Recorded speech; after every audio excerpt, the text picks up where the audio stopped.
Get ready to discover new adventures this summer and hit the road in a new 2025 Kia Telluride from Bill Bird Kia. Whether you're traveling on the highways or off-road, you'll do it with grace and grit. Now offering 3.9% APR for up to 48 months on the purchase of a new 2025 Kia Telluride. During the Kia Summer Sticker Sales Event, experience what everyone's talking about. Stop by for a test drive today and discover the perfect fit, featuring spacious 8-passenger seating, premium interior, and advanced safety and technology features. Bill Bird Kia, the home of that 20-year, 200,000-mile warranty. Stop by and see us at 2435 East 15th Street or anytime at BillBirdKiaPanamaCity.com. The road is yours this summer in a new Kia from Bill Bird Kia. Offer from Kia Finance America for the purchase of a new 2025 Kia Telluride with $2,253 per $1,000 financed at 48 months. Quality limits cannot be combined with other finance offers. The 20-year, 200,000-mile warranty is a Bill Bird Kia warranty. See dealer for complete details. Offer for well-qualified buyers must take delivery from dealer stock through 7725. Hewitt Tire and Auto. Call 850-769-7323. Your certified AAA service center and hometown towing. Visit them online at HewittTire.com. On Airport Road in Panama City. 850-769-7323. Hewitt Tire and Auto Center and hometown towing.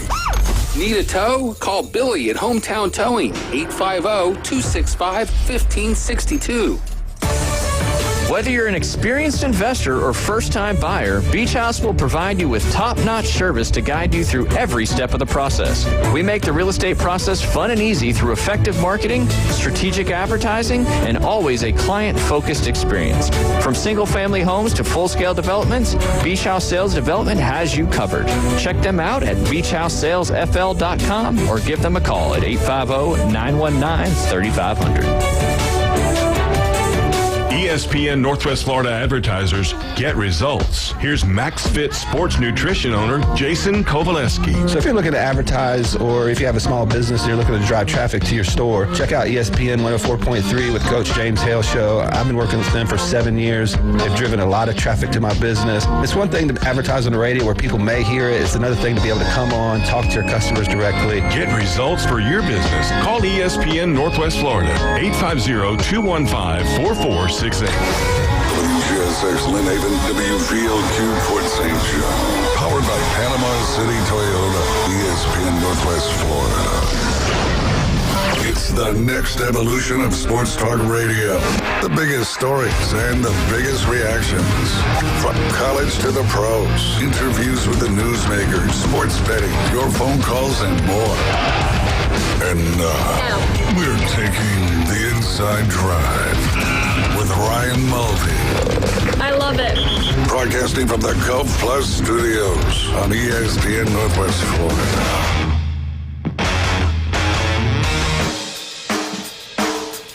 And welcome to this Friday, beautiful Friday morning. This is the Inside Drive. I'm your host today, Paul Wilson, here at 104.3 ESPN Northwest Florida, your spot for the Atlanta Braves baseball on the Gulf Coast. Tonight, the Braves will be in Miami at 6 p.m. First pitch, 6:10.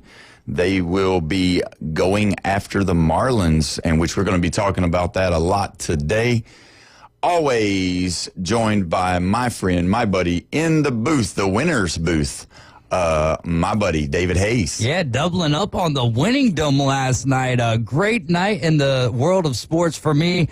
And, yeah, I'm sure we've got plenty to talk about, Paul. And great to see you on this beautiful Friday afternoon. Oh, yeah. Been out at the Public Sportsplex all week, displaying some of this great baseball happening over there in the beach side of the area. Yeah. Wonderful, wonderful deal.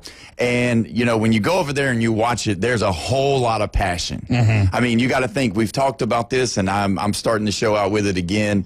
You got 176 teams who's paid $1,200 to play. They're paying $20 to get in as a parent. If you're 13 and under, you get in for free. And one of the things that still shocks me and almost kind of rattles me to the core is the fact that you pay all this money to come play at the beach. And our team actually got to play 6 ball games. We lost out last night. And heartbreaking, by the way. Yeah. And we can talk about that in just a moment. But lost out last night, played 6 ball games, and only 1 game was able to be played on the turf at Public Sports Park. Why is that? Well, because of the way it was scheduled. Oh, okay. We played all but the 1 game at Frank Brown. Now, do the kids do they have a preference? Would they rather play on real grass or turf? How's their feelings from that age group? Our group loves to play on the turf. You know, you can play in your tennis shoes if you'd like. You play with the turf shoes. Oh, are they at the age level where they wear spikes? No. Okay, No. I was about to say, cause I don't care if I played on turf or whatever. If I got the opportunity to hear the click-clack in the dugout, that's what I want to hear, baby. Yeah, no spikes for the complex over there. Yeah. Especially on the mounds. Yeah. Oh, you got you. So you have the mounds that come in. So, that was just, they love it. They, our game day before yesterday was actually at 8 a.m. and we got to play on the turf over there at Publix, and again, it's a great venue. It's wonderful. The fields are wonderful. Mm-hmm. The walk from the parking lot to the back 9 is pretty tough. Yeah. They've got the golf carts going, and that's pretty good for you if you can get on the golf carts, but most people don't. But anyway, it just, it's one of those things where I just don't understand the concept. Obviously, I'm not a director of these tournaments. But it just seems like you would give more of the opportunity to play over there.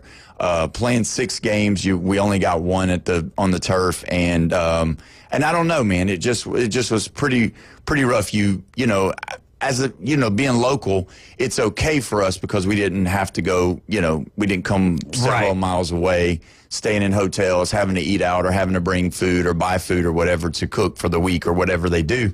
But it is pushed out there. You're going to be playing at the world famous, or at least United States famous Public Sports Complex, turf fields, all of this stuff, and then you come over and you only play a few games there. And I get it. Don't get me wrong. I'm a little bit on the tangent right now because it actually happened to us. Right. I would at least like to play 3 games, or at least half of your games should be at the sports complex instead of playing at a normal dirt field, which is normally what probably most people get to play on.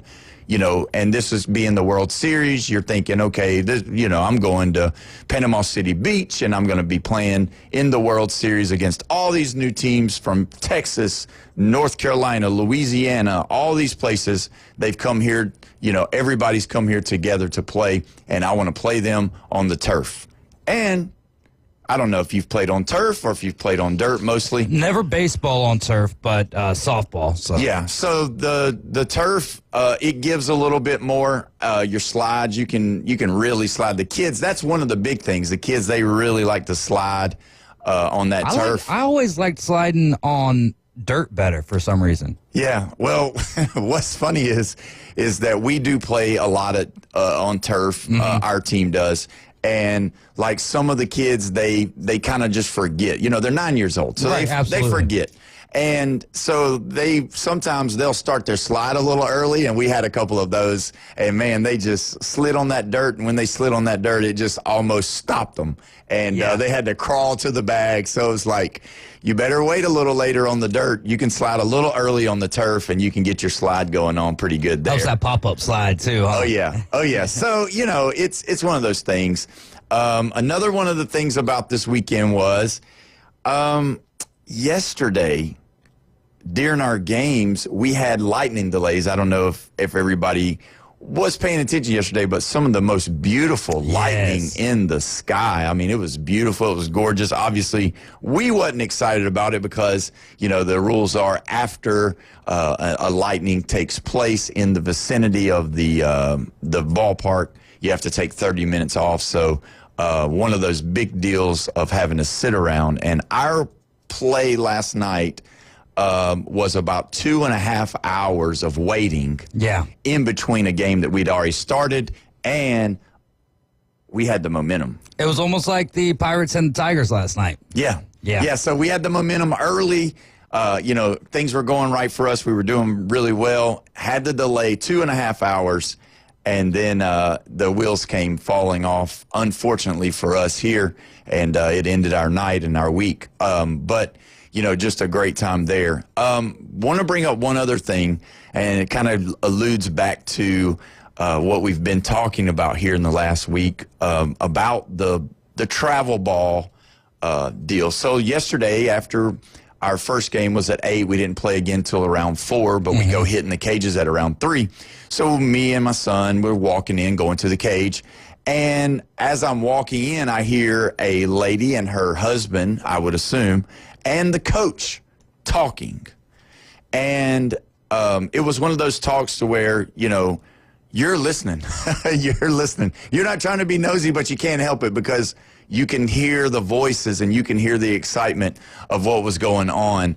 And I just, the lady said to the coach, she said, I'm married to him, but he's not my voice, so you need to listen to me. So I knew something wasn't right, and it just it was pretty rough. So we walked on, and however, a little bit later on, this team had won. And so this was an inter-team struggle here. Oh. So they'd won the game. Normally it's usually, things, the temperatures rise whenever you start losing. People get upset. Maybe their kid isn't doing well. Maybe their kid is doing well and the other kids aren't doing well, or vice versa, whatever. And sometimes the temperatures can get a little warm, and, people, we're all emotional beings, and it is what it is. We all love our kid. We want him or her to do well, and we want the team to do well. So, but anyway, so the story goes on to say that they were winning. They won. They won their game. So I guess there was something that happened. Mr. Hayes, after we were in the cage and we came back, we noticed a red and blue things that are on the top that spin on vehicles called the Panama City Police Beach. Wow. Or Panama City Beach Police. And so the story goes that I guess the temperatures kept rising to the point to where more mamas got involved. And not only did the mamas get involved, the mamas left, and then they come back and circled back around into the parking lot, and baseball bats were brought out. Oh, my And so we had a all-out brawl in the parking lot at the Frank Brown parking lot. Over in Panama City Beach. So you know. Man. It was not local people. It was people from out of town. Hey, well, hey, you know what? The mamas love them babies, huh? They do. I just know that yesterday we were talking to one of the umpires when we came in, and, the two things that he said that you never want to mess with is people's money or people's babies. Yeah. And that is really it. So Mama Bear comes out of that. Yeah, that was just one of those things where it's like, man, I could understand, this or that at times, but man, it was a all out brawl from what I heard, and that the police had been called. And so over there at the Frank Brown parking lot was some action, so to speak. But that was just one of the things that I noticed yesterday. And the thing is that everybody's hot, everybody's out there. They're out there for hours and hours, and it's just one of those things where people, sometimes they got to pull back sometimes and look at the perspective of what's going on. Mm-hmm. And I mean, like you said, we love our babies, and we don't want our babies to be done wrong, and we don't want that to happen at all. And that's the thing. And even as you can see, all across the spectrum, even when you're not talking about babies, you're talking about adults, and you're talking about when they're playing sports. I mean, you got all the things that are going on, and we're going to be talking about some of that today, which I'm excited to talk about. We're going to go ahead and go into some of the things that I wanted to do before we catch this first break. All right. And I want to ask you, as a Atlanta Braves baseball fan that you are, how excited are you right now? Cautiously optimistic is how I'm feeling right now. I don't want to get over the moon. Hey, look, They did what they needed to do. We talked about how last weekend, now this is 3 straight series wins, but this was a much-needed sweep against the division leader in the National League East in the Mets. And the Mets starting pitching kind of failed them in this series, but on the flip side, the Braves starting pitching kind of carried them through this, especially when you see for the first time this year, Spencer Strider with 6 innings pitched last night, 8 strikeouts. A great game for Spencer Strider last night, only giving up 1 run, so that was extremely positive. Ozzie Albies starting to kind of get into the mix right now is extremely positive. It looks like the bats are starting to get contagious. The starting pitching has been nice. Raisel Iglesias has started to become who we know him to be. Again, though, we've seen these things fail on us. And we've seen some flashes from them, but what is the main need in baseball? Consistency. Yeah. Right? So we need this to be consistent. Am I excited? Absolutely. Take this momentum, roll into this series with a fish, take care of business, not asking for a sweep, give me a series win, and then, you got the Mets on the road and then the Phillies. So you can make a big dent. What are we, 5 games under 500 right now? Yeah. What did I say for us to not blow it up? Which Alex Anthopoulos has already answered that question. And could the questions resume? Yes, 100%. Right. Will they? More than likely. However, I said 5 games underneath 500 at the All-Star break, and they're going to be in good position. They have a chance right now, the way that they've kind of gotten on a roll, they have a chance to be better than 500 at the All-Star break. Yeah, and I think that's what we've really needed to see. Because, like I said on Monday, let's just go ahead and go there. I guess I missed it for now because I was saying let's blow it up. Let's throw Albies away. Let's throw Murphy away. Let's get rid of, Ozuna if we can. And that's the thing. That's what's so crazy about baseball. You can always do those things, but you're not always guaranteed, success. But then you can also wait and see what happens. History sometimes repeats itself, and history sometimes doesn't. Yeah, exactly. And so, when you think about it, I was really looking forward to the Mets just coming in and clobbering the Braves, honestly. And I'm a Braves fan. I wanted them to win. I wanted them to be on top. But, man, just to see them come in and, got the scores of 5-4, 5-0, 7-1, which alludes me back to what you were talking about, is that, somehow, some way. And, it's kind of like in golf. You sometimes can have great drive shots, and then sometimes you can be terrible on your drive, but your short game can pick it up, right? Or your putting game can be on point. And I think that's going to be the success moving forward. But they got to have runs scored. That's the biggest thing, and that's what I was saying on Monday. Is that if the Braves don't score more runs,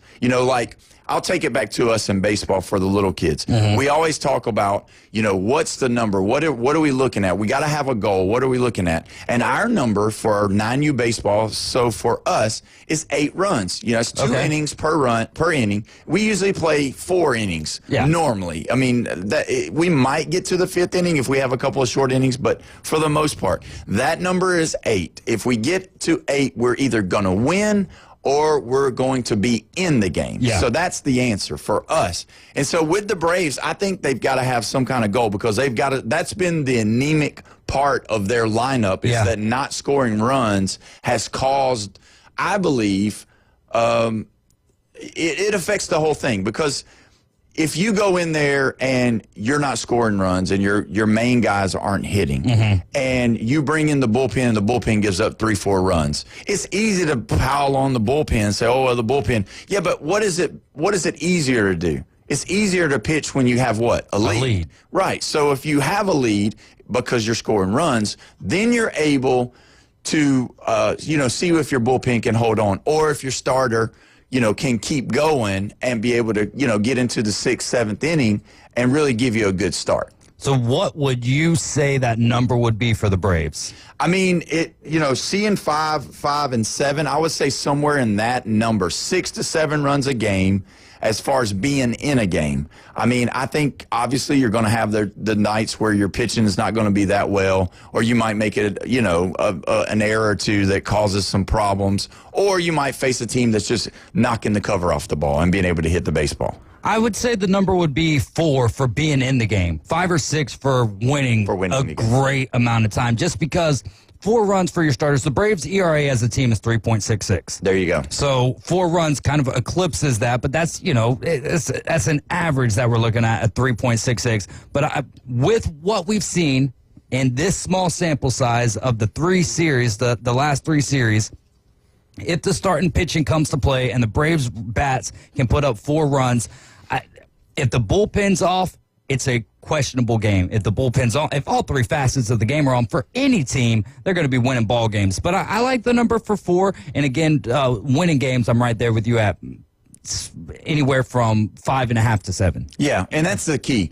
I believe, you pitch better when you're ahead. You pitch better when you're your stars are hitting the baseball, because that they're getting hot. Because unless you're the Dodgers, they feel. I mean,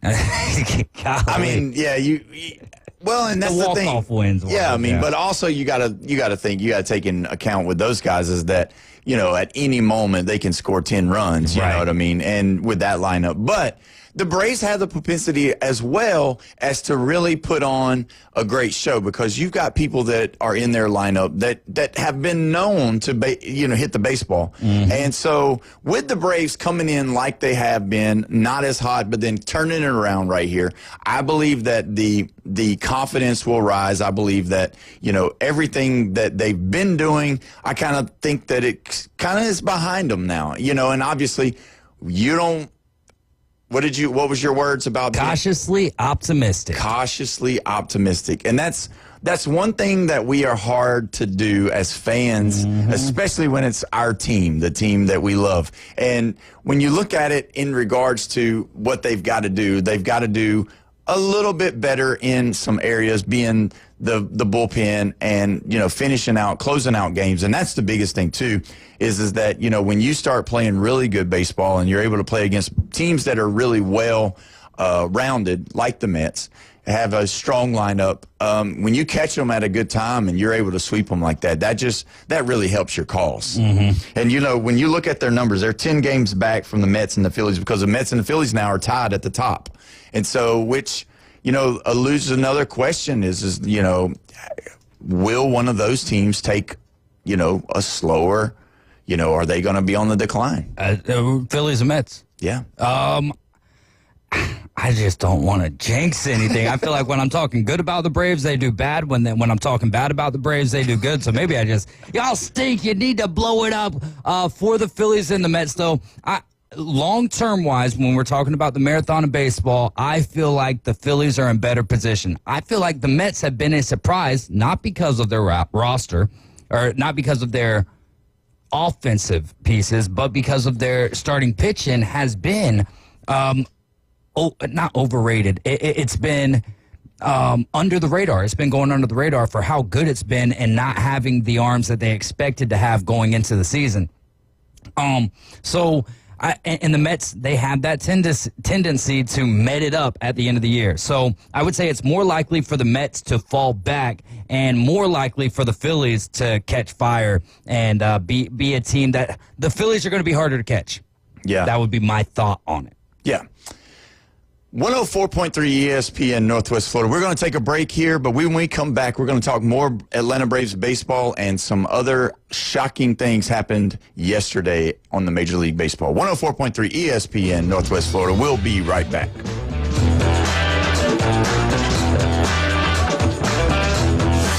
ESPN Northwest Florida. Colin Cowherd. Quarterbacks can be a lot of things in the NFL, but they can't be weird. You start looking at the stories that came out. Aaron Rodgers was the Steelers' third choice. Aaron's career is ending the way a lot of careers end for relatives and musicians and actors. Aaron's aging the way weird ages. The Herd with Colin Cowherd. Weekdays, ESPN Northwest Florida. Good morning. This is Joanna on ESPN Northwest Florida with Friday's weather forecast. A chance of thunderstorms and mostly sunshine this afternoon and evening with a high near 89 and a wind 5 to 10 miles per hour. Clear skies tonight, a calm wind and a temperature of 79. About the same tomorrow, around 90 with mostly sunshine in the morning and then likely thunderstorms. Likely thunderstorms and very light showers Sunday and hot around 87. This forecast is brought to you by Ellis Agency Insurance. Thank you for keeping that dial at ESPN Northwest Florida. Rely on it. That Boot Store invites you to stop by and help celebrate the opportunity to live in the greatest country on God's green earth, the good old USA. That Boot Store is proud to carry the highest quality American-made boots, along with a complete line of Western accessories. Next to Bill Bird Kia on 15th Street, open Tuesday through Thursday 9 till 5, Friday and Saturday 9 to 5:30. And remember what Joe always says, put Jesus in your life every day.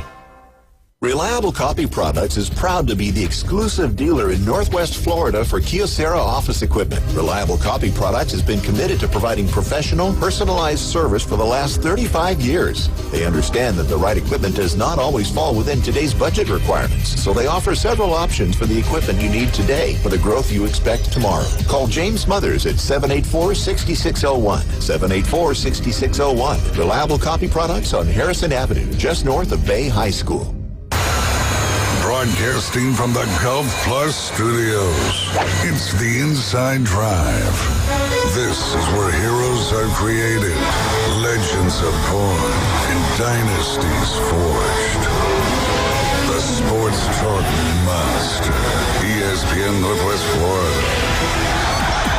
Now back to Ryan Mulvey and the Inside Drive.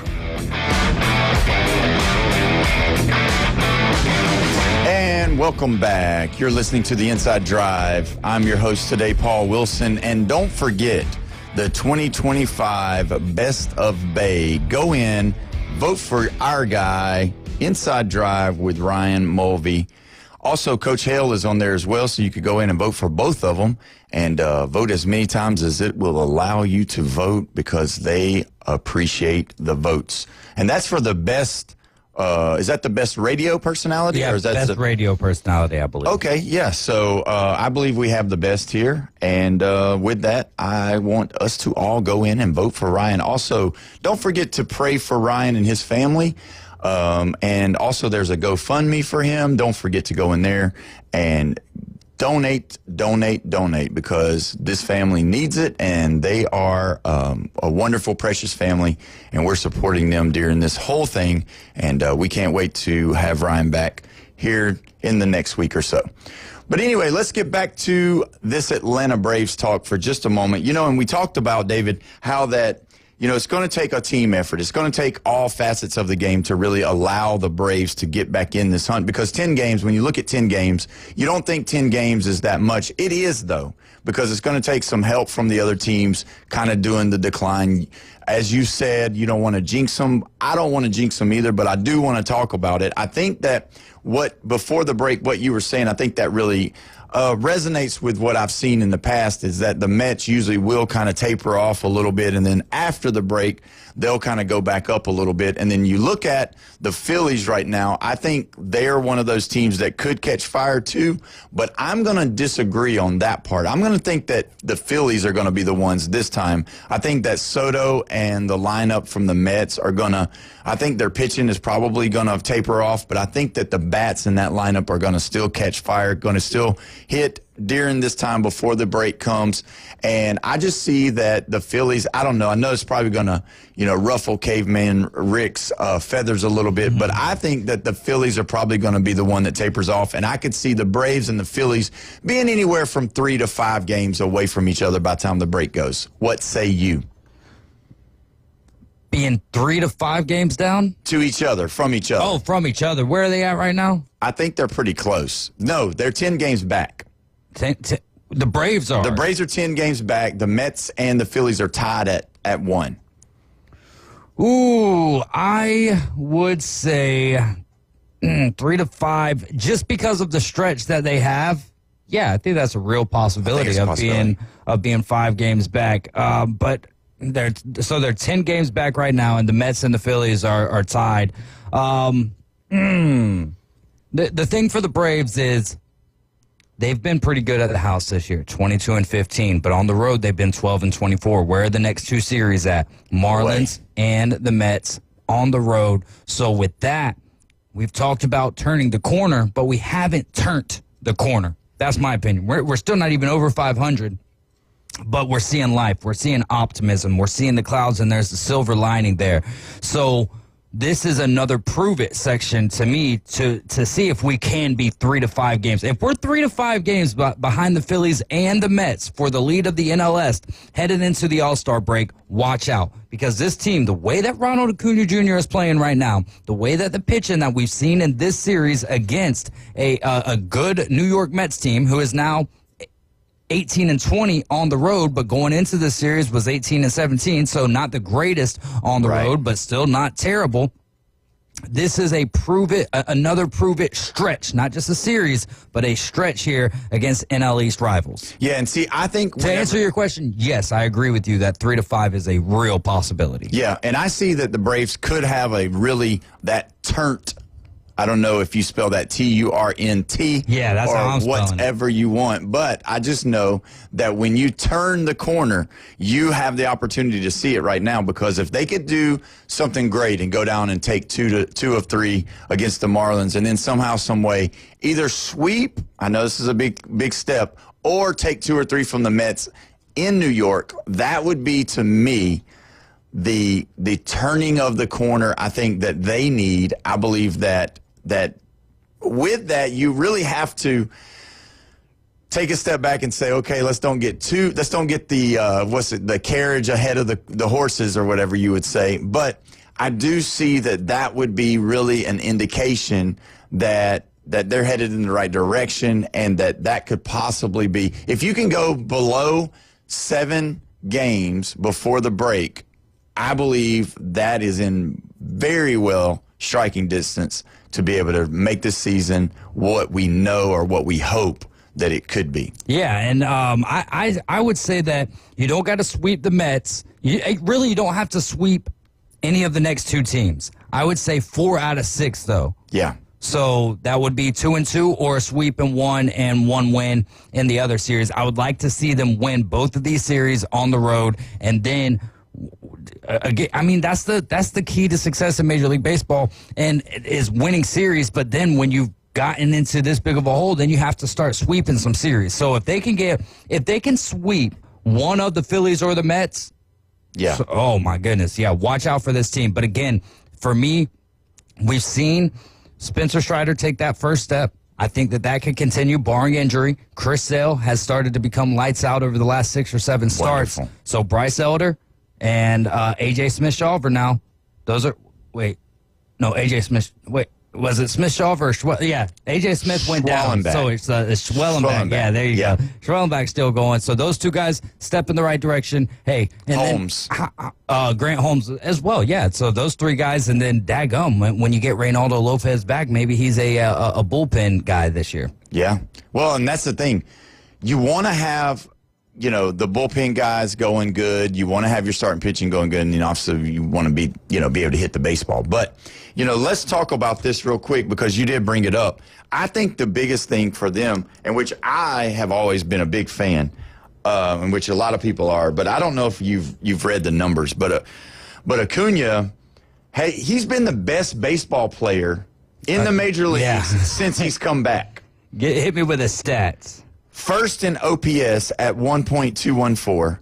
First in OBP at 495. Second in SLG, which is slugging 720. Second in batting average. I know that doesn't matter anymore, but he's batting 390 since he's been back. And 4th in home runs with 8. I mean, you got a first, second, and a 4th. I mean, he's been lights out. Yeah. This is I get it. The stolen bases matter. Mm-hmm. Don't get me wrong. But this is the best Ronald Acuna we've ever seen. Well, to this point. I'm saying just in this stretch. Yeah, in this stretch. And we know that he's capable of being one of the best players in the league. He's already won an MVP. Yeah. 70-plus stolen bases, right? I mean, the guy was incredible in that MVP run, and he's been incredible when he's on the field. And so this isn't a huge surprise to me. What the biggest surprise was when Ronald Acuna Jr. got back into the lineup was the fact that it did not just set off the chain of dominoes. Right. That's what kind of surprised me more than anything. So I'm not surprised at all by Ronald Acuna Jr.'s reemergence into the spotlight. But there's going to be a time that comes up here soon where he's going to find a slump.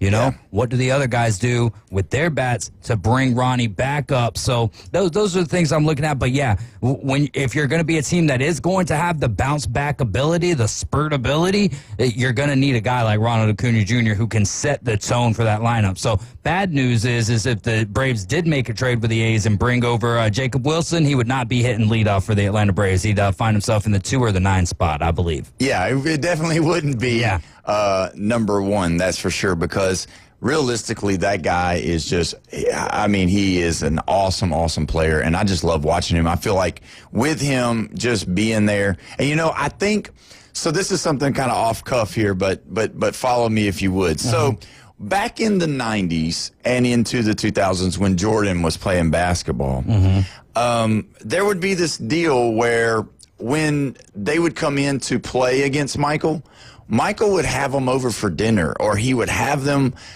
go out to dinner and you know, show them the town a little bit, have a little fun, maybe go play some golf on their off days while they were there for their series. And it got to the point to where it was common knowledge that when you come to town to play Michael, I believe it was either Magic or Charles Barkley, they would say, don't go to Michael's. He's just psyching you out. He's just trying to lull you to sleep with being so nice to you because he's a killer when he gets in the game. And something I thought that was kind of cool, kind of funny, because it made me think that. I mean, I don't know. This is one of those things of in the mind of Paul Wilson that's probably not, you know, anybody else that looked at it would probably not see the same thing. But I saw a picture online where Juan Soto was spending time during the series with Ronald Acuna, him and his son. And it just made me think, with Ronald being, you know, the best player on the field at this moment, you know, just, you know, come on over, Juan, and come on over and let me hang out. And I know that they're friends, don't get me wrong.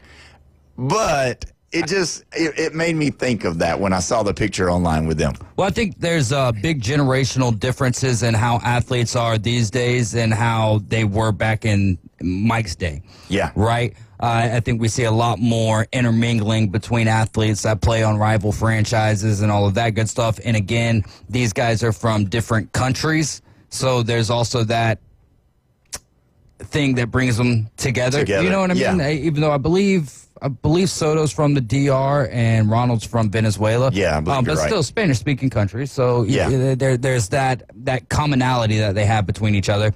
And I don't think that athletes are as fierce in their competitive nature when not on the field. The off-the-field competitiveness, I don't think, is as big of a deal. Actually, nowhere near as big of a deal as what it was back in the day, even though I would imagine that those guys would mingle during the off-season as well. Yeah. So, yeah, I think that there could be something to that, maybe. But I think that athletes also share tips with each other more in the offseason as well than maybe what they did back in the day. Yeah.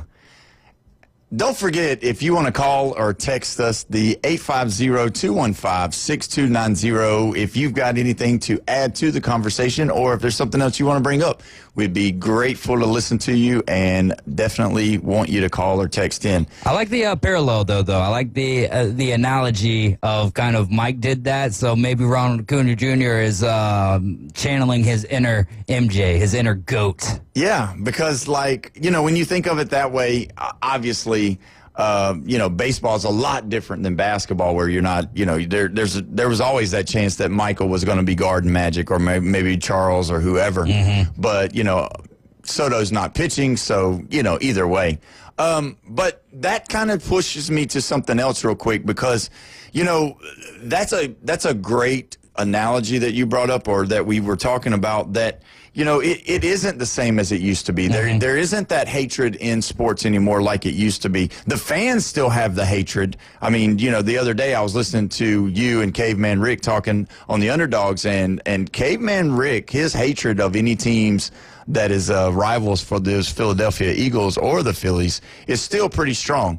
But when you think of it, you look at how the players are. There's not that, there's the ongoing joke of all those players, once they get booted out of the playoffs, they're all going to go to Cabo together, or they're all going, because what happened is LeBron and all those guys, they would just used to go on vacation together. LeBron and D Wade and Carmelo Anthony and all those guys. But is that really what's good for sports? I mean, because don't you like the rivalry? Don't you like to see the hatred on the field? Don't you think that, for me as a fan growing up, we would see the Yankees versus the Dodgers, and there was a hatred there. Then you saw, with the Yankees and the Red Sox, that there was no love lost. You had the Pedro Martinez, asking his player, okay, Kevin Millar, they hit you. Who do you want? And he's like, I want Jeter. He hit Jeter. He hit Soriano, but still, just that anger against each other on the field, I believe. I agree with you. It doesn't happen like it used to. I agree that that was more of my generation, because and the other day I was one of my old baseball coaches from high school. I'm friends with him on Facebook, and I believe it was Fernando Tatis. He hit a home run, and he gave a really big bat flip. And, man, my old coach, he said the difference is his next at bat, he was going to catch one in the ear hole for throwing that bat like that. Yeah. Well, and that's what we've seen from the Dodgers-Padres, but kind of takes me into that point where we don't see it as much, but I think we see it authentically from the players these days when they don't like opposing teams. Like, there's certain teams who have bigger rivalries than others. You go to basketball, right? Pacers and Knicks, that's a big rivalry. You saw that rivalry bleed onto the floor. The Pacers and Thunder aren't rivals. Right. You've seen them mix it up a little bit, but there's nowhere near the hatred between the franchises and just the rivalry. You can see it that there was in the Pacers and the Knicks series. So it's like Braves-Mets, Braves-Marlins even, right? Like, how often do you see those teams end up beating each other? So I think that there are some just rivalries that still have that spark, and then there's others that we kind of make up more in our mind and want them to be, whereas the players just aren't as they don't have the natural hatred for it. You got Red Sox and Yankees, there's that's authentic, right? Yeah. So it's it is what it is because it's the nature of the area that we live in today. And plus, if you're a player and you're constantly in the negative news cycle because of things like that, players, even more so now, have to watch themselves not just on the field, not just off the field, but also when they're on their alone time in their house on their cell phone, right? Because they post the wrong thing, or even in the sense of giving the other team bulletin board material, right? Which maybe is not as much in baseball, but can be just as deadly, right? Because you say something before the beginning of a series, now next thing you know, the target's on your back for the next 3 games, i.e. Tatis and Shohei Ohtani in this Dodgers-Padres series. Yeah, and if you think about it, and we're going to talk about that here in just a moment after the break, but when you look at the rivalries in baseball, I mean, you always bring up, they did a 40 for 40 or a 30 for 30 rather on the Red Sox and the Yankees, and I mean it was a great one. I watched it. I believe that fans are still that way. I believe that even though, your generation, the younger generation, they still feel the tension, or they heard it from their dads, or they heard it from their brothers, or they heard it from their cousins or their uncles, growing up, of the hatred. You're a Red Sox fan, and you see it on some of the commercials that are there, that those rivalries, you see the commercial nowadays of where the girl is bringing over the boy to the basketball. He was going to come over to watch basketball, and he shows up, and he's got the Duke shirt on, and the mom opens the door, and she's got North Carolina on. The daughter's got North Carolina on, and then the dad's got North Carolina on. And when the daughter turns around to look as to say, "Dad, are we going to let him in?" He shook his head no, and the boy just kind of walks away, because North Carolina fans do that. That's just saying you don't date a Duke fan. Mm-hmm. You don't, you know what I mean? You don't do that. And it's the same way with, like, when we were living in Kentucky, UK hates Louisville and Louisville hates UK. I mean, and you look at Texas and Oklahoma and Alabama and Auburn and Ohio State and Michigan. You know, those things are still alive and well with the hatred of the other team. But I think, too, though, is that we are also in this more of like a free agency deal now where you're seeing the cross-contamination of teams and players on those teams. And so you don't have the hatred as much because Johnny Damon did go play for the Yankees. Yeah. You know, I mean, David Wells did go play for the Yankees. Mm-hmm. And that's the kind of things that happen is that, you know, you would say, well, I would roll my granny and my daddy or my grandfather would roll over in their grave if I knew that you were wearing a Yankees jersey or a Red Sox hat or Ohio State hat or a Michigan hat or Alabama, Auburn, you know. And so that's what makes sports so great is the competitiveness, but the hatred of the other team. And I don't think that it's gone. I think, like you said, the players don't do it as much just because I believe of the player contamination of being able to go over to the other teams. Yeah, but that also, I feel like, intensifies the rivalry to an extent, right? Because the player's obligation, the player's loyalty is going to be to the checkbook 9 times out of 10, and we've seen that. And it's a business, so it's sensible, right? But when Johnny Damon goes from Red Sox to the Yankees, now you've intensified that rivalry. Yeah. So at the same token that I agree, like the psychology behind it maybe isn't as deep, that there's also I like that players do that sometimes. But look, the Dodgers aren't like a natural rival to the Braves, but I could not stand the fact that Freddie Freeman went from the Braves to it was the Dodgers or the Yankees. If he went to either one of those organizations, get out of here, Freddie. Like, we don't even want you if that's what you're, going for. Now, do I love Freddie Freeman? Absolutely. But the fan side of me intensifies that rivalry because the Braves and the Dodgers, even though they're not natural rivals because of their playoff series that they've had against each other, were becoming rivals. And I would say if Atlanta turns this corner, this metaphorical corner that we're talking about, the Braves and the Dodgers could be looking at a playoff series. Yeah, and that's, realistically, that could actually happen. And that's what you want. You want that kind of stuff because, like you said, when you do play the Dodgers, everybody was looking, oh, we love Freddie. Everybody loves Freddie. We all love Freddie. That's fine. But a true Braves fan, when they're playing the Dodgers, we love Freddie, but we want Freddie to go 0 for 4 with nothing on his stat sheet. I mean, we want 4 strikeouts if we can get it because our love for our team is much more greater than just our love for one person. And I think just going back to the Johnny Damon deal, wasn't that just the craziest thing? He had the long hair, he had the beard, and then when he went to the Yankees, Steinbrenner's rules were you do not have facial hair, so he had to shave it, and he, had his hair all cut and nice, and that played into the, the sellout as well. I mean, how many Johnny Damon jerseys were burned on that day? And that's what we love about sports. That's what we've grown to love about sports. And, it's just one of those things. If you want to, you can call in and chime in on this conversation, 850-215-6290. We're going to go to a break. And when we come back, we're going to talk about the Dodgers and the Padres of what happened yesterday. Crazy stuff. You're listening to 104.3 ESPN Northwest Florida.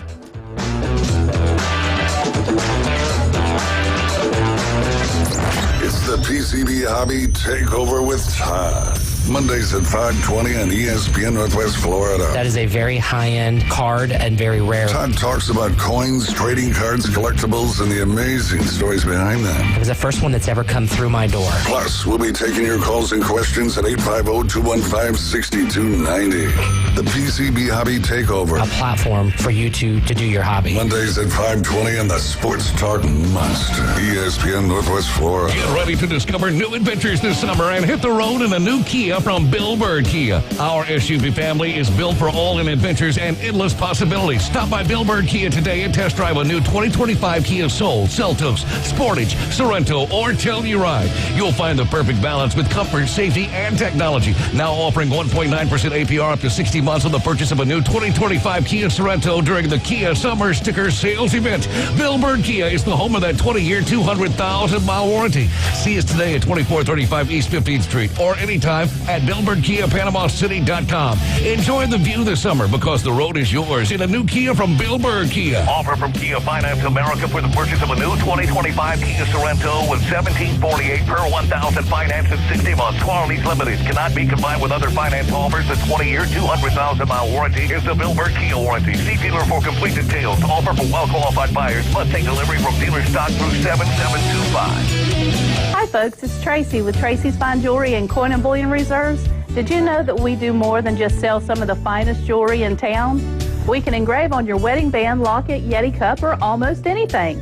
Need your watch battery changed? We can do that too. Our expert will even evaluate your coin collection. And of course, we always pay top dollar for your old gold and silver jewelry. See, there's a lot more to Tracy's Fine Jewelry than a lot of pretty sparkly things. Come and see us today at Tracy's Fine Jewelry.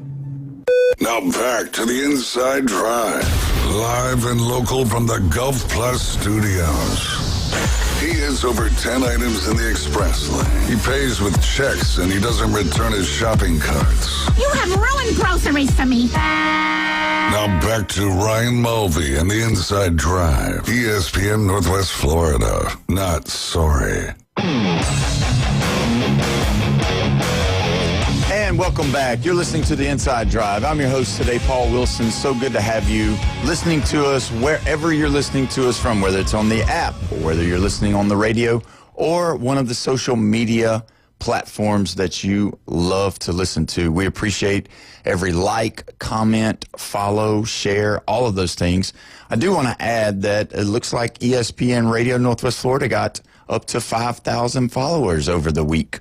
And that was an awesome thing. And appreciate the support around here for us guys that love to talk about sports. And talking about sports, we're going to go into the Dodgers and the Padres. The 5-3 victory by the Padres last night was just a crazy game. I don't know if you were able to check it out, David, but man, one of the things I want to talk about first is that Yamamoto, he threw a strike right down the middle, and the call was missed. I don't know if you saw. There's been a few of those blatant strikes that I've been seeing. I've been seeing some ball calls, but I didn't see that particular pitch. I think I watched maybe the 5th and 6th inning, but I didn't watch the entire game last night. Yeah, so that one was what they would call the immaculate inning, which I don't know if you've ever have, but he didn't have that because of that because of the missed call. Yes, so he threw. He threw 8 strikes in a row, and which he threw the 9th strike. So the first batter fouled off a pitch, threw a strike, or fouled off 2 pitches, threw a strike, struck him out. So that's 3. Second batter did pretty much the same thing. Took a strike, fouled off a strike, swung at a strike, strike 3. Then the third batter fouled off a strike, threw a strike, and then threw the pitch right down the middle. And would have been the 9th pitch, 9th strike, immaculate inning, but he called it a ball. Ooh, I hate that for bettors if they ended up putting something on Yamamoto to have an immaculate inning. Yeah, I mean, gosh, and I watched it. I mean, I watched it several times, just kind of replayed it. And, I mean, I don't know what the guy was looking at. I mean, you can have a high strike zone at times, and you can have a low strike zone at times.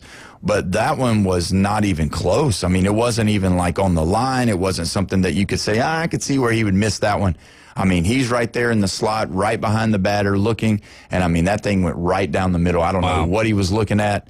But, I mean, and it was a fastball. It was like a 95-mile-an-hour fastball right down the gut. Yeah, so, I mean, it was right down the gut. It was just one of those things, man. That was crazy. So, talking about the way that but you're right. Oh, I want to go back real quick. The umpires this year been pretty bad. Now, I know that there's umpires that listen to the show. I've umpired myself a little bit. But, man, the calls on that level, I just hope that they don't keep going in that direction so that they bring in the machines, bring in the robots, boys. Our guys can't get it right anymore. But I just am surprised that some of the missed strikes or some of the strikes that have been called as terribly are definitely a ball. Yeah, the automated strike zone, even though it's not going to be automated, but the challenge system is coming. So I think that'll alleviate a lot. But yeah, again, there's no excuse for the call that was made last night, but some of these are tough. Like I saw one the other night. Who was it? I believe it was a Phillies player. Might have been an A's player. Might have been Astros A's. I think it was last night maybe. But it was like a sweeping curveball, and it was according to the K zone on the inside, but that thing swept across. So if I'm an umpire, I'm probably calling that a strike too. Like I like the human element of what the strike zone is. It was never supposed to really be this strict box, right? A strike zone is kind of up to the umpire's discretion with a guideline to be followed. Yeah. So you do have your personal strike zones. I like that aspect of the game, but they do need to be more consistent. Yeah, and see, I like the fact of what you said. That's really where we are as far as in the game of baseball. What is the strike zone? Is it the box now, or is it a hittable ball? Because there's been times that every once in a while I'll go up and talk to the umpire at the plate meeting before a baseball game with one of our kids, maybe our coaches, warming up one of the pitchers, or he just tells me to go up there because he's doing something else. And, come up there and you have your coaches meeting with the umpires. And I've heard this more than not. Is that, especially when we're talking 9U baseball, obviously this is not the major league level, but just kind of trying to understand the strike zone. The umpires a lot of times will say, if it's a hittable pitch, we're probably going to call it a strike. Yeah. So get your kids being ready to be aggressive at the plate and swing the baseball bat. Obviously we're talking about 9-year-old kids, 9-year-old, 10-year-old, 11-year-old kids. And, it's a tough thing to be in that slot. One of the things that I talked to one of the umpires this weekend, actually, we were talking about, just strike zones and things like that. And he said, yeah, I do a lot of high-level baseball in the state of Georgia. And he said that, seeing a 94, 95, 96-mile-an-hour fastball, you have to be ready to be able to call that a strike. And I can understand seeing a ball coming at you that fast because you have to have a trained eye. Your eyes have to be good. And seeing that pitch come across, and then you're talking about all the major league pitchers that have such great movement on their pitches, whether it be their fastball or their curveball or whatever. You see that kind of stuff, and you're like, man, how did he miss that? But, man, you go stand back there and just watch one of those, and you'll understand that it's a difficult thing.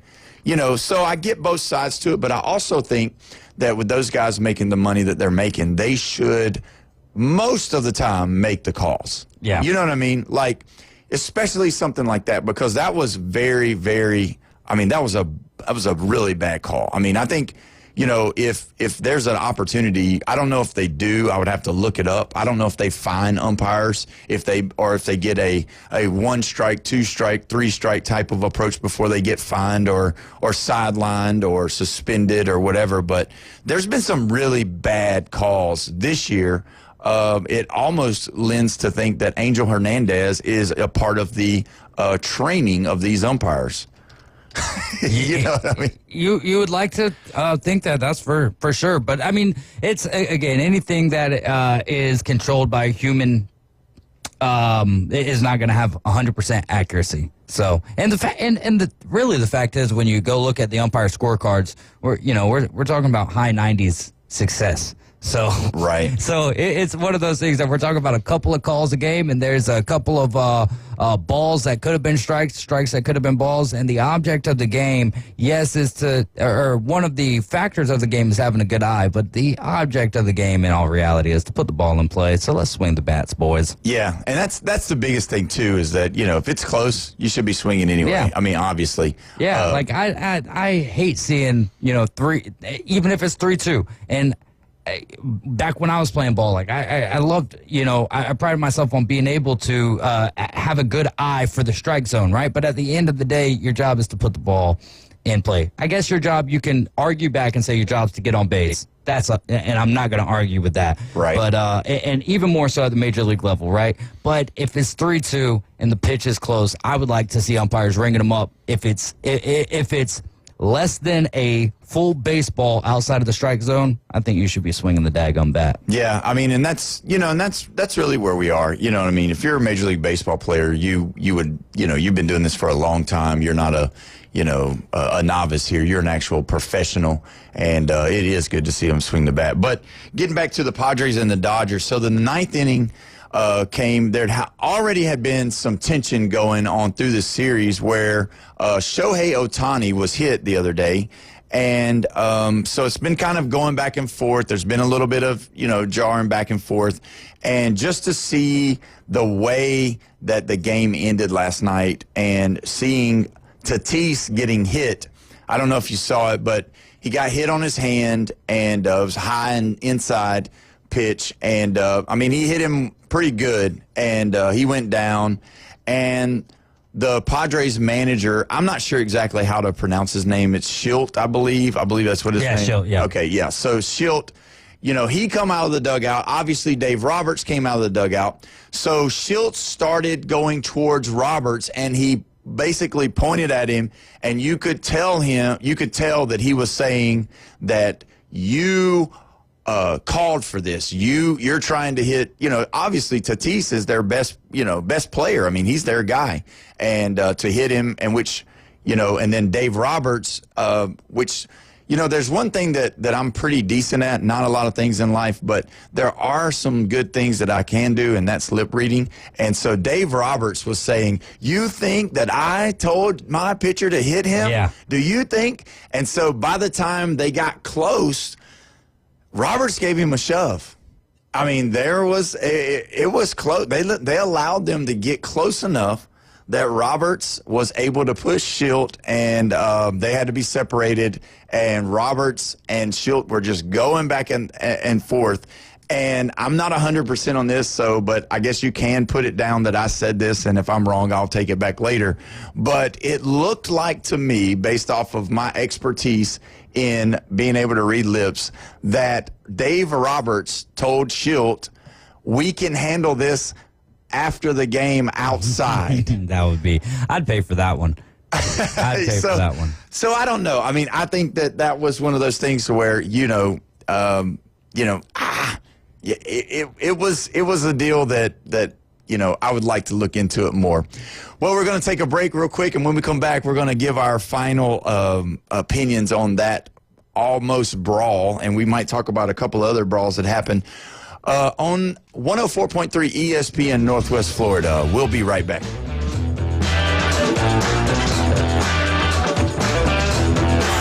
The ride home just got more dangerous. 104.3 ESPN Northwest Florida is your spot for the afternoon underdogs. One of the more underrated, fast as lightning. That he's got perseverance. Weekdays 4 to 6 live from the CBC Construction Studio. Reactions, rants, and your calls at 850-215-6290. The afternoon underdogs are live and local. Weekdays on ESPN Northwest Florida. Good afternoon. This is Joanna with your weather forecast from ESPN Northwest Florida on this Friday. A possibility of thunderstorms and mostly sunshine the rest of the day with a wind coming out of the west-southwest around 8 miles per hour and 89. Tonight, look for clear skies with a temperature near 79.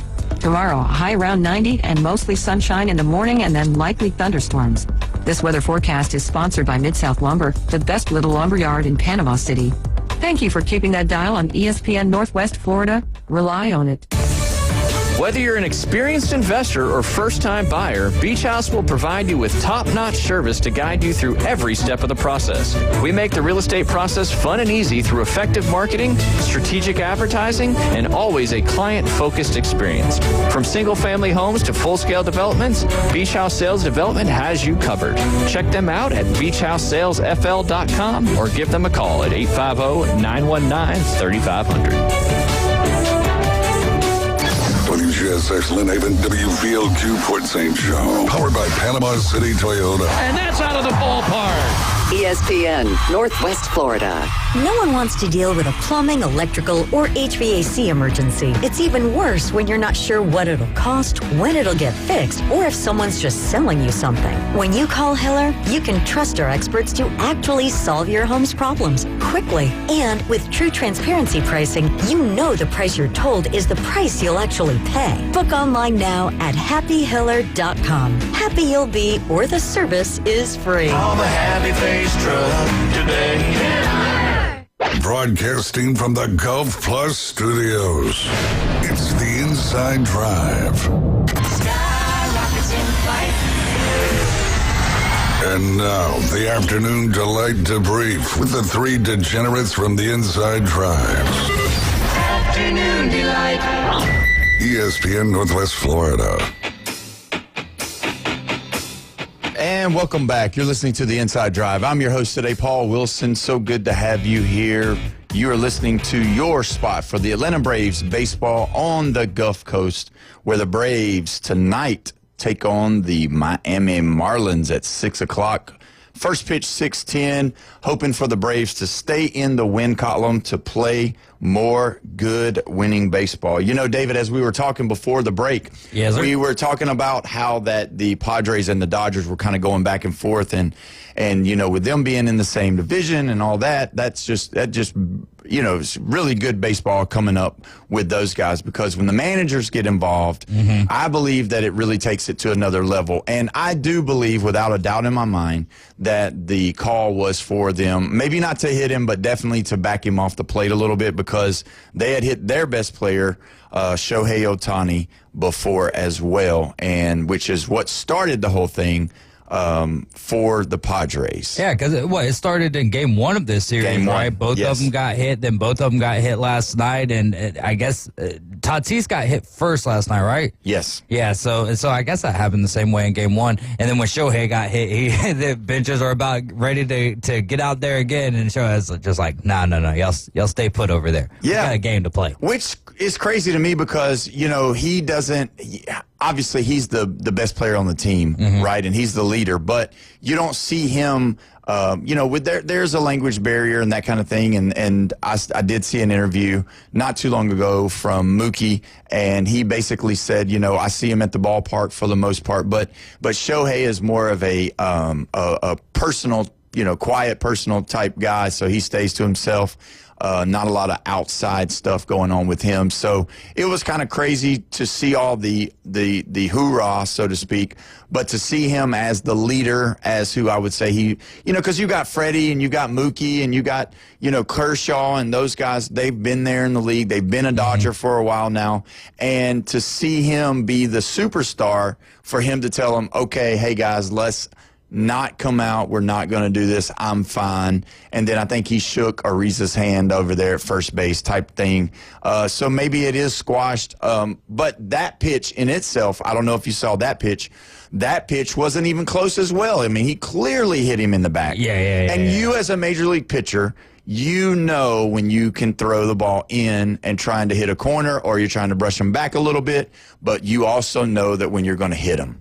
You know, that wasn't even close. And so with him hitting him back there, Shohei telling him to you know, hang out, let's hold off. What was interesting, though, is they did show the bench, the Dodgers bench. And if you look, the number one guy that already had his leg over the barrier, it was Clayton Kershaw. He was coming. Oh, Clayton trying to beat not only beat the Padres, but beat Father Time as well. Oh yeah, so he was really coming in there to knock it out. But if you look at their records right now, the Padres are 40-34, and the Dodgers are 46-30. And right now, the Dodgers are 3.5 games over the Giants and 5 games over the Padres. So if you look at that, that's kind of the deal with them right now. So, you know, I do believe that the cooler heads will prevail in the future, because I know that the Dodgers, they're not necessarily concerned about beating the Padres in a fist fight more than they are sending them home and not allowing them to go any further in the playoffs, or you know, making it definitely not to the World Series, because I know that they've won it before. Those guys are smart. They're probably not gonna. You're probably not gonna see any of that especially when they play again. I believe they might be playing in August. I could get checked on that. It's August. Yeah, so I mean They got 2 series, home and away, in August. Yeah, so they'll be in August. So you got June, July, the rest of June, all of July, and then I don't believe it's going to be an issue moving forward. You want to see it, but it probably won't be. Yeah, they got plenty of time to cool down. Yeah, so it'll be cooled off. But let's move on. We got the Yankees. They finally had a stop to the 5-game skid. What about that? Did you see any of that? They just could not hit. The captain, Aaron Judge, just struggled. As much of a fan as I am of his, he just could not hit the baseball as well as he had been, and the Yankees just could not do it. They looked like they swapped places with the Braves and just could not get runs on the board. Yeah, that's the offense was very stagnant for him. Aaron Judge, I think, going into the 3rd game where they didn't get shut out, or maybe like the 5th game where it wasn't a shutout, though. It was the loss to the Angels, and Judge going into that game was like 1 for 12, just kind of abysmal. Maybe he doesn't need to ask for days off anymore. Yeah. Just let Boone give them to him whenever he thinks he deserves them, instead of hitting home runs to get an extra off day. Yeah. Or just fake it and say, hey, can I have a day off if I hit a home run, and just hit a home run and him not give the day off. Oh, there you go. Either way, one way or the other, we got to figure a way to get him hitting the baseball. Again, a big fan, and baseball is so much better with him in it. But they took on the Angels, and they finally beat them 7-3. So the Yankees are 43-31. So they have a 2.5-game lead over the Rays and a 3-game lead over the Blue Jays over in that division. So when you look at it, the Yankees are in prime candidate to where they were last year. They're looking the same about as they were. A lot of problems when you lose those games in a row like that and not scoring runs. So obviously the naysayers come out, and one of the naysayers was talking about Belopi. They're calling him a bust up there already. So the torpedo bat, hot start, and being... I forgot about the old torpedo bat. Yeah, it hadn't been talked about in a long time. I thought at first that it was going to be, one of those topics that we talked about all the time, but the torpedo bat has kind of wavered away because of the non-productivity of the Yankees batting order. So that's been one of the things that has been crazy to me. Let's move on. Now, I don't know if you know this, but I'm excited about tonight. Tonight, I believe at about 9:15, we are going to see the Giants take on the Red Sox. So yeah, Rafael Devers is going to play his old team. Now, I haven't been here all week, so I didn't get to witness or be a part of talking about the press conference that they held for Rafael over there with the Giants. And I just thought it was really strange because I know me and you have talked about it before. We had talked about him not wanting to play first base and really not wanting to DH at all, only wanting to play third base when they brought Bregman in. Well, you knew that was going to happen. You knew that was going to come up. And when they asked him that question, obviously through an interpreter, his English still isn't there yet, but he specifically said that I would play anywhere for the San Francisco Giants. Wherever you want me, wherever they need me, I'll DH, I'll play first base, I'll play third base, whatever you need me to do, I'll play. So what do you think about that? I mean, let me take it back to what we talked about on Monday when we were talking about it. When we talked about it, I had brought up the point, and I'm not saying that I'm right, I just want to hear what you have to say about it. The fact that there had to be a lack of communication whenever they first were thinking or talking about bringing Bregman in, because it just seemed like at the beginning it was already contentious. That as soon as he signed, there was this, okay, well, you want me to do this? I'm not doing it. I'm not going to DH. I'm not going to play first. I'm not going to do anything. But then the first day that they bring in, Devers to the Giants, now he's quick to say, yeah, I'll play first base. Yes, I'll DH. I'll do whatever this team needs to do. What do you think's the difference? Oh, easy. You're thought of the face of the franchise. You got a huge 10-year deal with the Red Sox, and then you bring in Alex Bregman, and you feel like you're the third baseman of this team, and now all of a sudden this guy Alex Bregman, who, carries a lot of weight with his name as well over there with his time with the Astros. But, yeah, so now all of a sudden there's confusion there to an extent, and he's not getting what he wants, as he feels like, you guys paid me all this money to play third base. I don't want to be a designated hitter. I don't want to play first base when Tristan Casas goes down. And then the team makes their move and sends you somewhere else. Well, now your agent and everyone that's in your corner is telling you, hey, now, you don't have any footing in the Giants franchise. And the only way for you to get that footing to be able to make the demands that you're trying to make, or that you were trying to make at Boston, is by playing wherever needed. If it's taking balls at first base, if it's designated hitter, whatever, you've got to do whatever to be a part of this team, to kind of be accepted in the clubhouse. And then also, don't you want to be the exact opposite of the trouble that was following you there in Boston, right? He was, and no one's talking about the season that he's been having. Right. That despite all of that, despite the words he was saying, he's still performing to the dollar bills that he's getting paid. So at the end of the day, there's really not much to complain about, because it's his words and not his actions as much. Now, obviously, if you're building a team, you want people who buy into the philosophy of being a team, and that's doing whatever you need to do to help the team. But I think him saying the right things, it's a lot easier when you get what you want, which in this case is a trade out of Boston. It's quite easy to say the right things. Now, does the bat continue? Like you said, this is going to be an interesting series. Do you think Cora ends up throwing at him at all? Obviously, Cora won't, but having him throw at him? Yeah, see, that's what I was thinking. That was my next question for you. I believe that he is going to throw some to get him off the plate, maybe. He doesn't really, with his batting stance, is kind of an open stance, so he doesn't really crowd the plate that much. But I do believe there might be one or two during the series that'll just kind of keep him honest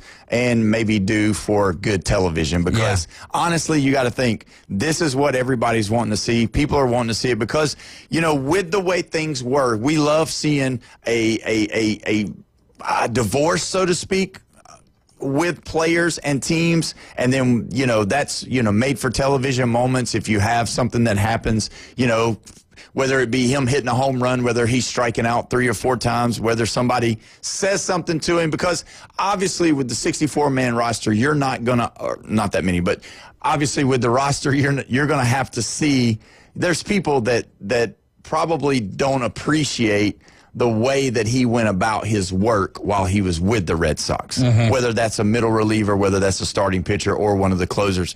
But, because that was their team. They wanted to go, they're wanting to win the World Series just like everybody else. And your star player causing a little bit of drama like he did, I believe that there will be a tense moment, but I don't think that Cora's going to do anything outside of the norm. Although that's the one thing about, you talk about these managers, look at the ones that do have that little bit of spark in them. Dave Roberts, former player. Joey Cora, former player. Boone, former player. Yeah. Those guys are still old school. They're in my age bracket or a little bit older. So those guys also are old school. So, yeah, I could see totally 100% this weekend's series between the Red Sox and the Giants. I could totally see him getting a pitch up and in or something like that. And if it's not all the way up and in, I believe that the way whoever's carrying the game, I believe they'll say something about it. I think Garrett Crochet, if he ends up pitching, lefty on lefty right there. Devers is left-handed, right? Yeah. Yeah, so a little lefty on lefty action there, and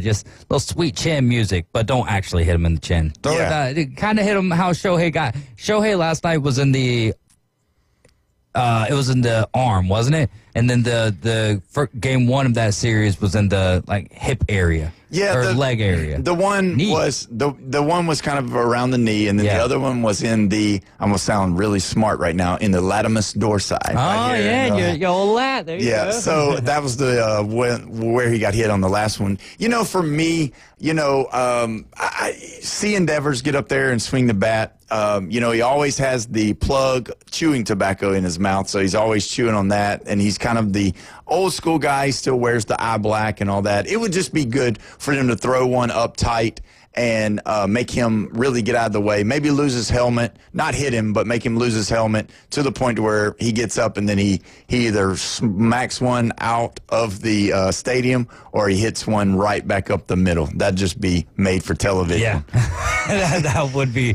pretty good. But yeah, when I was looking through the series for this weekend, this turned out to be the one that I'm obviously the Braves and, Braves biasly looking forward to that series. But across the board, we've got some good weekend series like Mariners and Cubs will be interesting as well. But I think none is going to be bigger storyline wise, at least, than the Red Sox and the Giants. And the Red Sox, hey, listen, they still have an opportunity here. This season is not over for the Red Sox, even in that tough division. Well, if you look at it, they're on a roll right now. Yeah. They're ever since he's been gone, they've been hitting the baseball, and that's a huge thing to lose your best player for now, and then be able to really push through it. And I think they were in a place too, though, maybe where, when we talked about it a little bit on Monday, they were in a little bit of a place where, like the Braves are, where they're getting to that place to where we need to either make something happen or do something different to cause wins to come, and they've kind of caught fire as well. So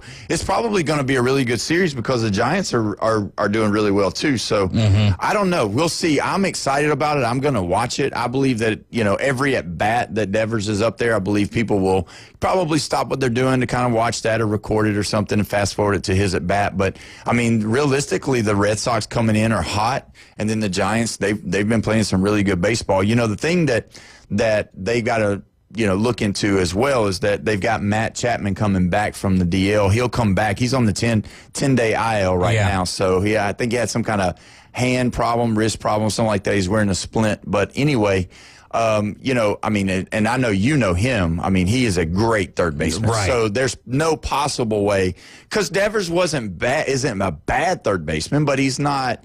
Yeah, he's known for his bat. He's not known to get up there and win you several Golden Gloves over there at the corner.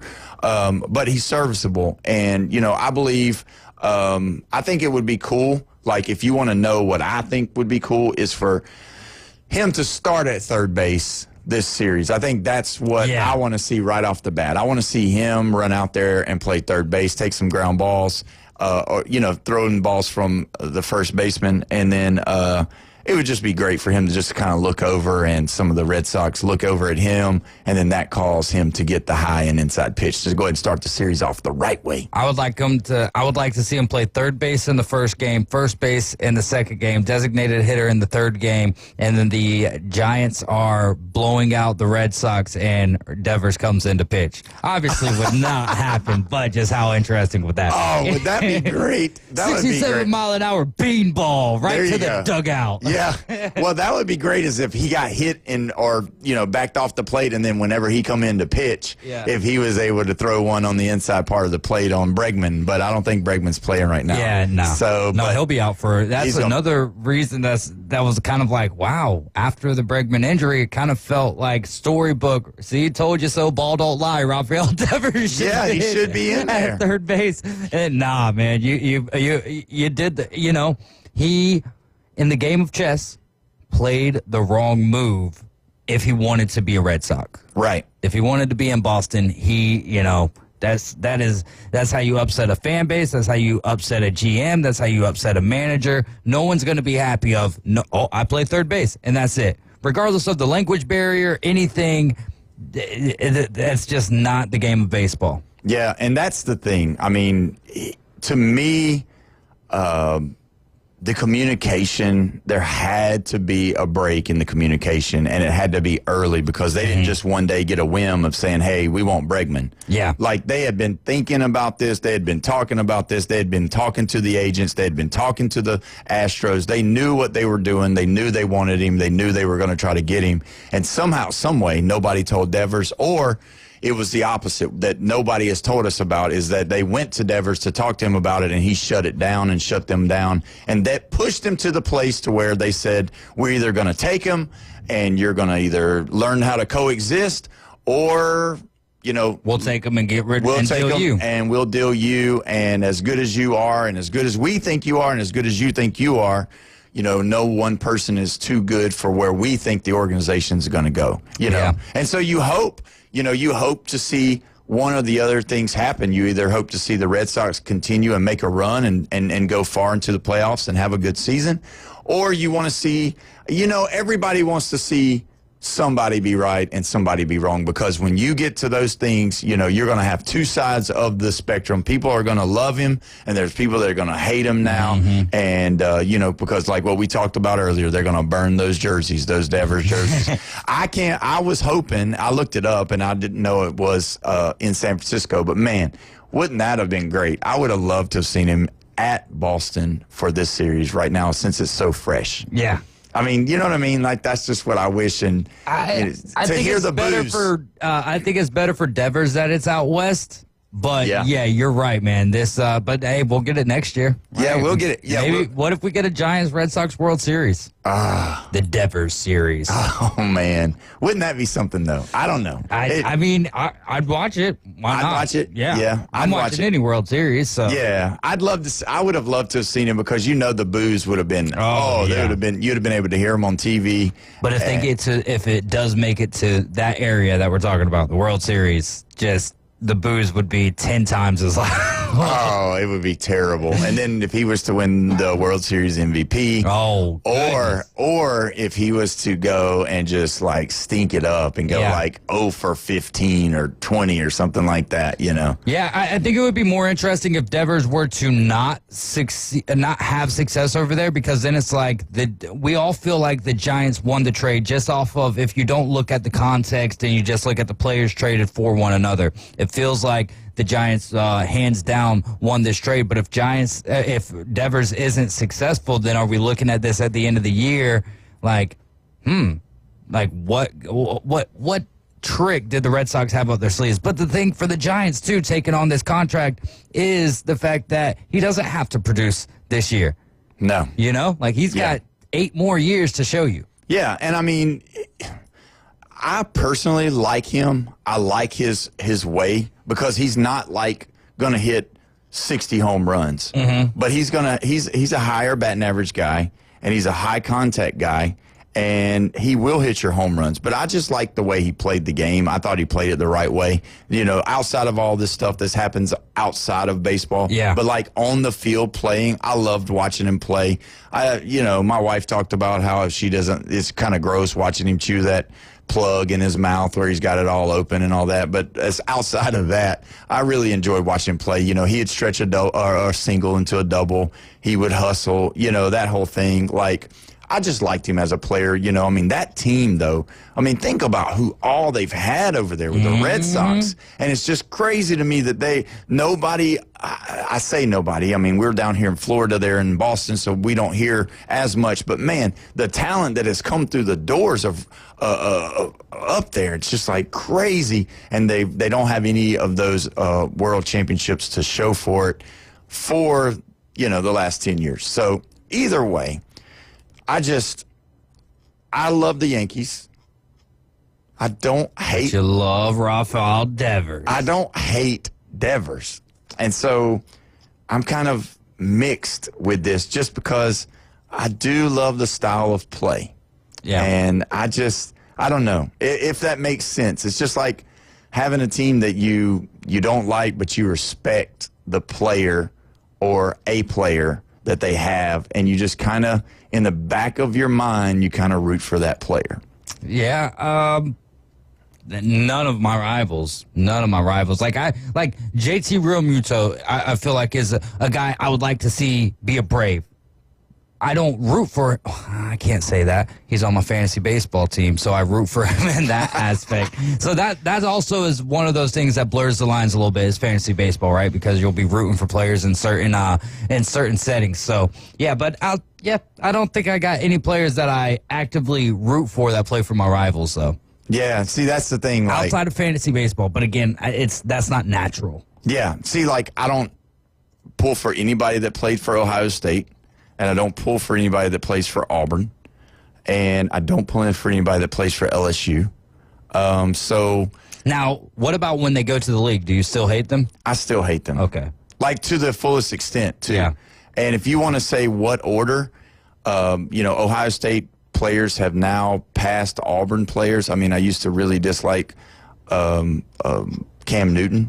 I will say this, though, that Bo Jackson, not that I hated him, but I disliked him playing for Auburn because obviously they were, our rival. But like with Bo, after you would hear him talk or whatever, like he's a really good dude, like so to speak. I think even all of the all of the interviews that he's done and all the things that charity work that he's done, I like Bo Jackson. I didn't necessarily want him to do well, right? But obviously he's a great talent. I mean, he was just a phenomenal athlete.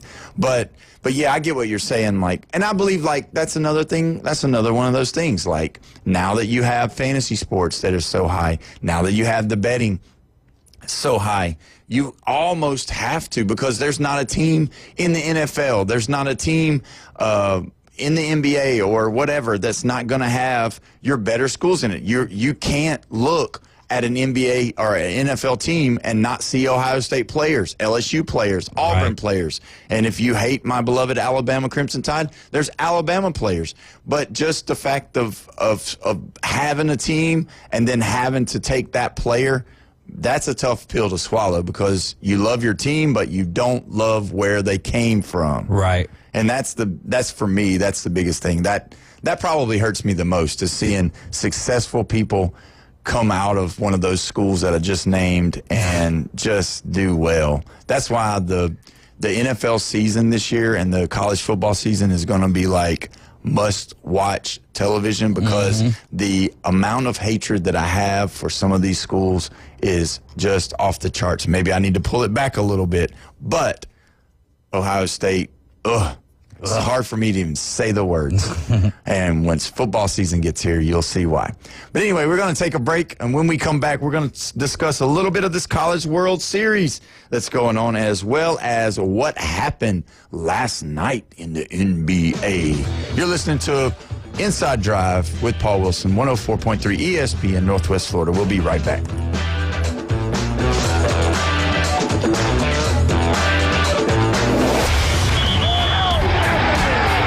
The game going with ESPN Northwest Florida.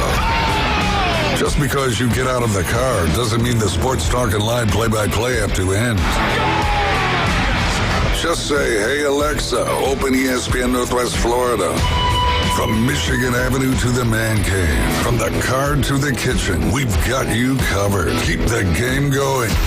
Hey Alexa, open ESPN Northwest Florida. Good afternoon. This is Joanna with your weather forecast from ESPN Northwest Florida on this Friday. A possibility of thunderstorms and mostly sunshine the rest of the day, with a wind coming out of the west-southwest around 8 miles per hour and 89. Tonight, look for clear skies with a temperature near 79. Tomorrow, a high around 90 and mostly sunshine in the morning, and then likely thunderstorms. This weather forecast is sponsored by Mid-South Lumber, the best little lumber yard in Panama City. Thank you for keeping that dial on ESPN Northwest Florida. Rely on it.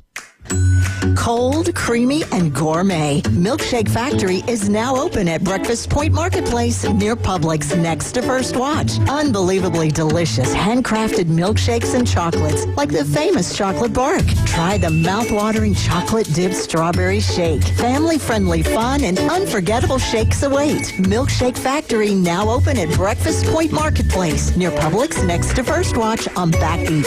Milkshake Factory.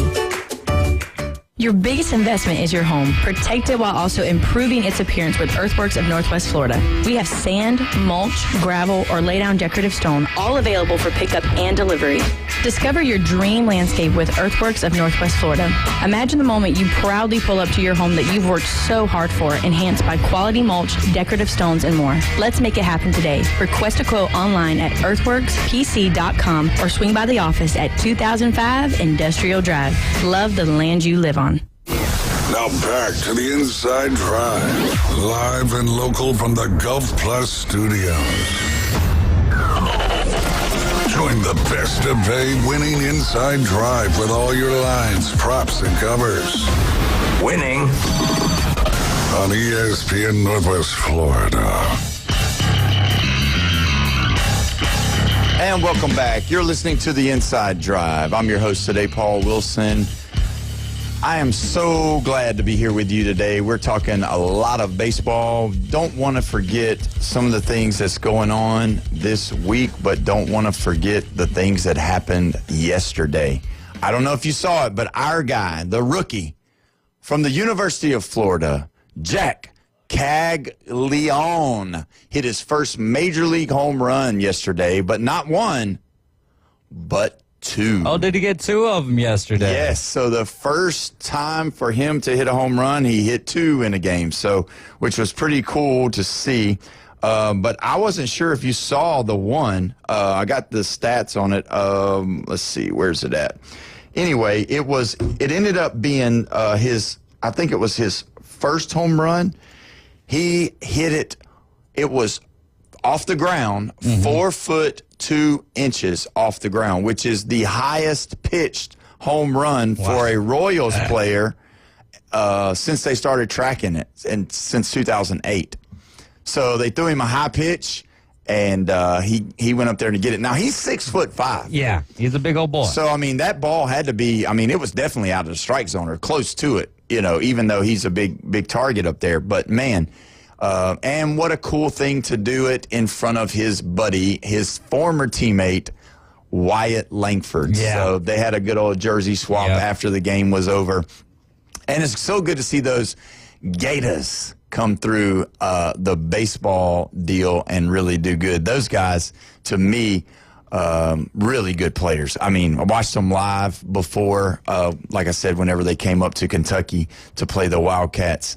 And, man, those two guys, if you have a child and he's playing baseball or young kid that's playing baseball, you want to watch some kids that really are some adults that, because we always give the Major League Baseball the bad rap. They don't run out, ground balls. They bat flip. They do all those things. But if you want to watch those guys, watch those two guys right there. Those guys know how to play the game. They're hungry. They're young, and they play it the right way. Yeah.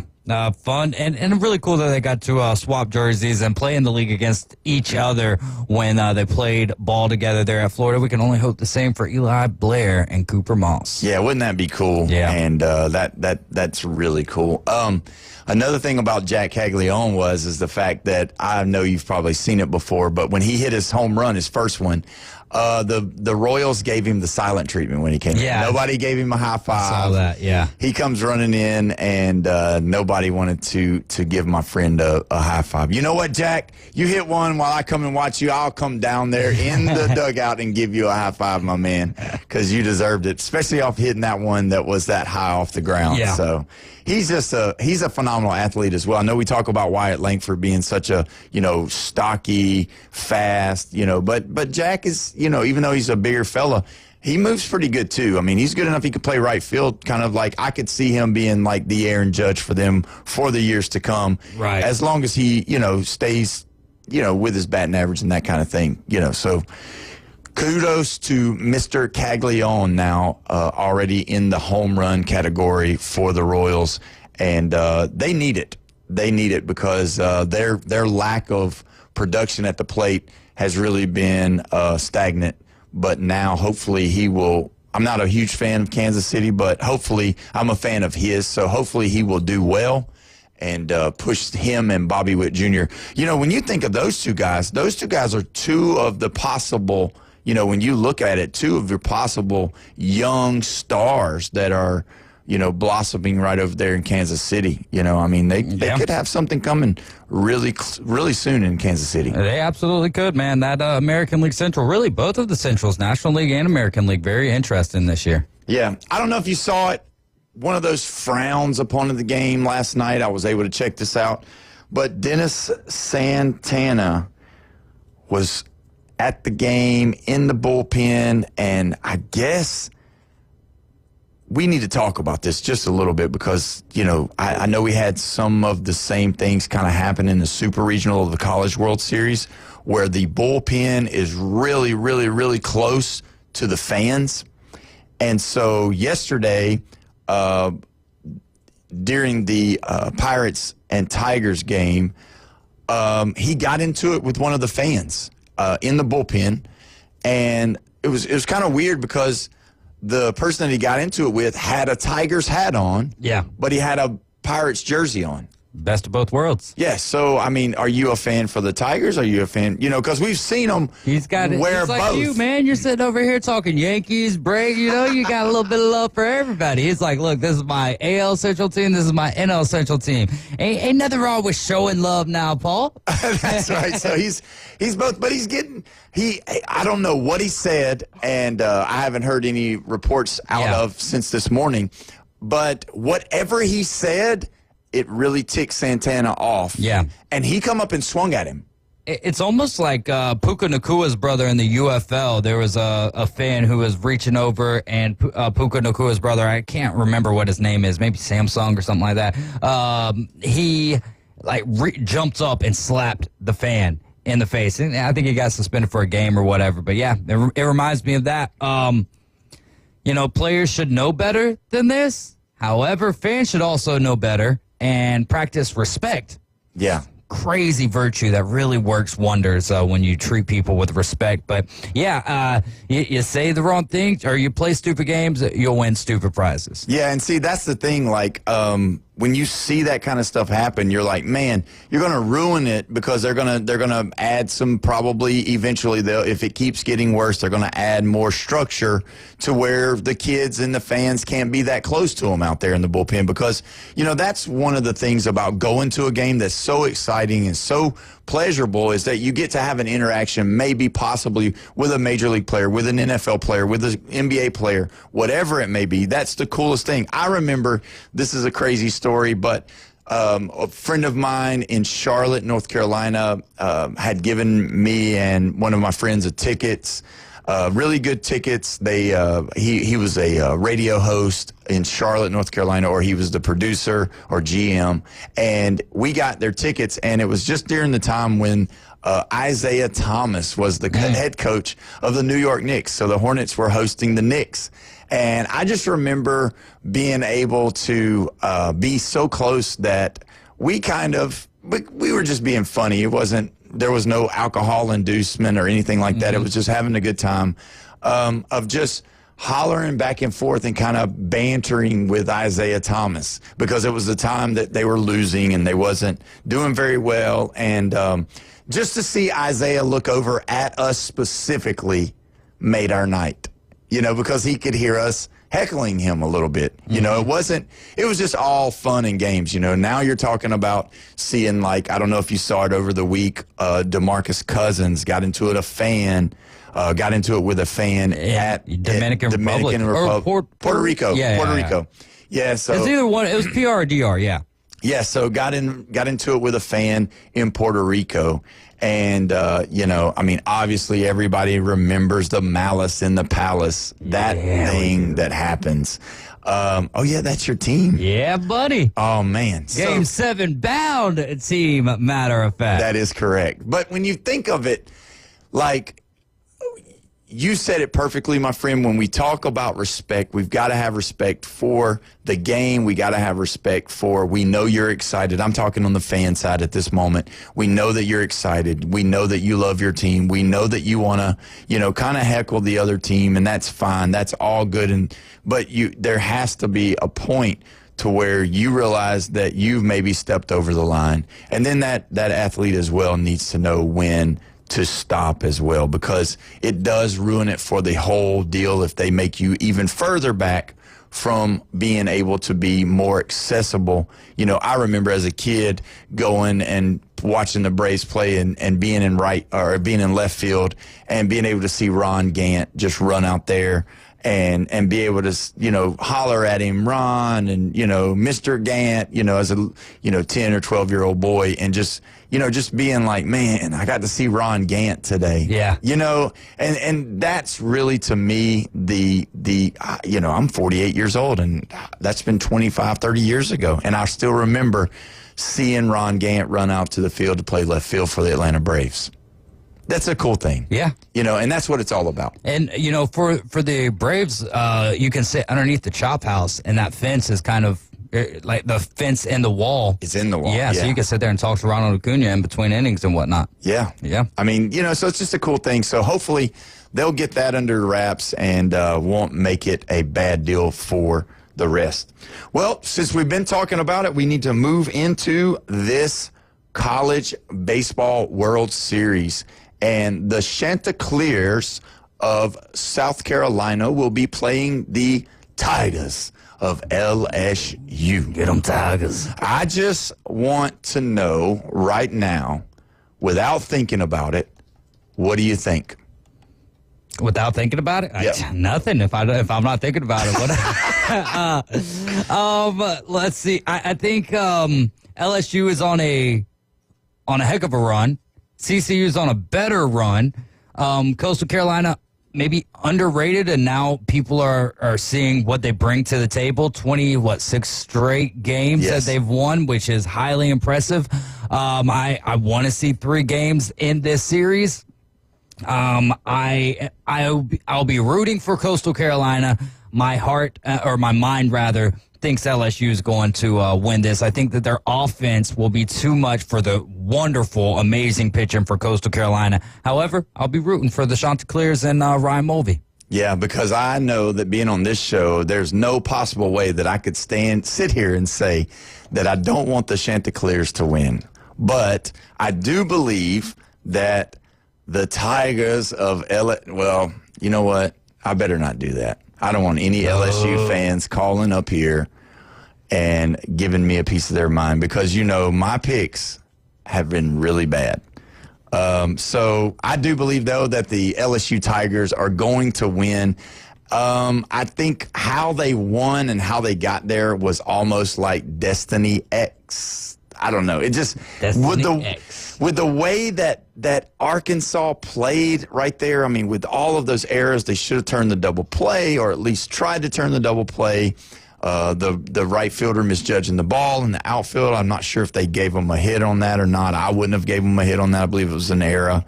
And then even the second baseman coming up, or even some of the more talking about walking and loading the bases before. Leaving the opportunity for him to get the base hit over second base. I just think there was a lot of things that could have been done differently. Obviously, nobody's paying me millions of dollars to be the head baseball coach at Arkansas. But I wish they would. Well, they got a good head coach over there. Yeah, he's really good. Dave Van Horn, Yeah, he's very good. No doubt at all. He knows what he's doing. But for me, for just a person that's talking on the radio to be able to tell him what to do is probably not something that I should be doing.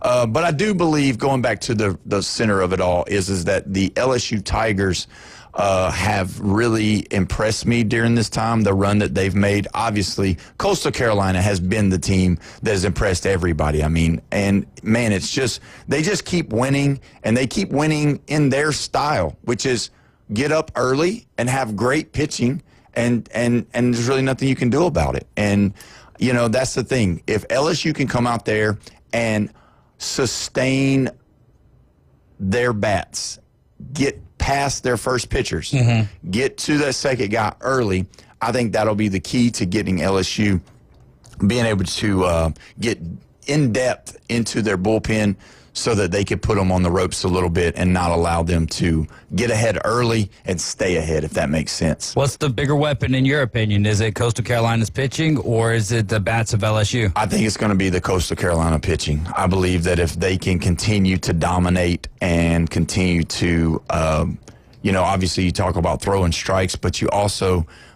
making LSU chase pitches out of the strike zone is going to be huge. So, I mean, I think the pitching, I think if they can pitch well, I think it'll give them the confidence they need for their offense to really kick. Obviously, LSU's got some good pitching too. Now, I don't want to say that they don't. I mean, their pitching is just as good. But your LSU's known for scoring runs, and that's what they've done this whole time, is just outscore teams. So hopefully we'll see a good series. I know that we will. And, this is one of those things where I think LSU's probably going to pull it out, but I wouldn't be shocked if Coastal Carolina took it to them. When we come back, we're going to discuss Mr. Hayes' team going to the Game 7 of the NBA Finals. You're listening to 104.3 ESPN Northwest Florida.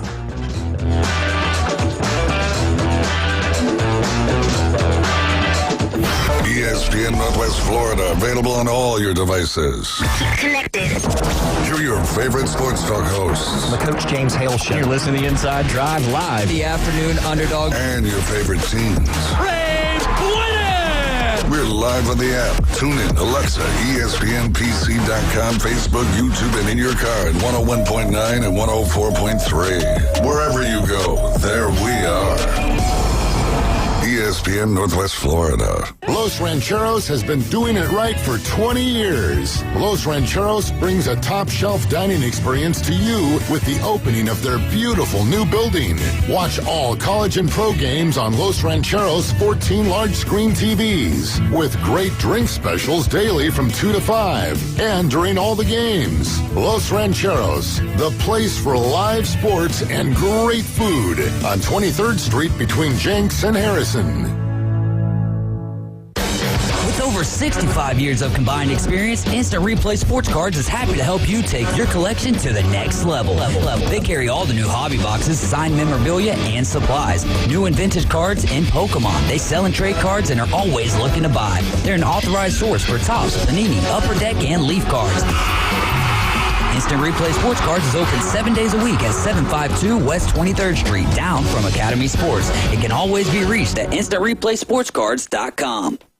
When you bring your vehicle to Panama City Toyota for repairs or maintenance, you'll get the warmest welcome around. That's because we see service differently. It's not only an expert team that can help with everything, from simple adjustments to a new set of tires. It's also a team that values your time, so we make your experience as quick and comfortable as possible. Because we're committed to service that goes beyond. Only at Panama City Toyota. What does it take to live an uncommon life? Here's former Super Bowl winning coach Tony Dungy with today's uncommon moment. Christ is the classic example of the role model we are called to be. A tour through Scripture reveals a Christ who was always finding people where they were and taking them where they needed to be. He was always seeking people who thought they were nobodies and making them into somebodies.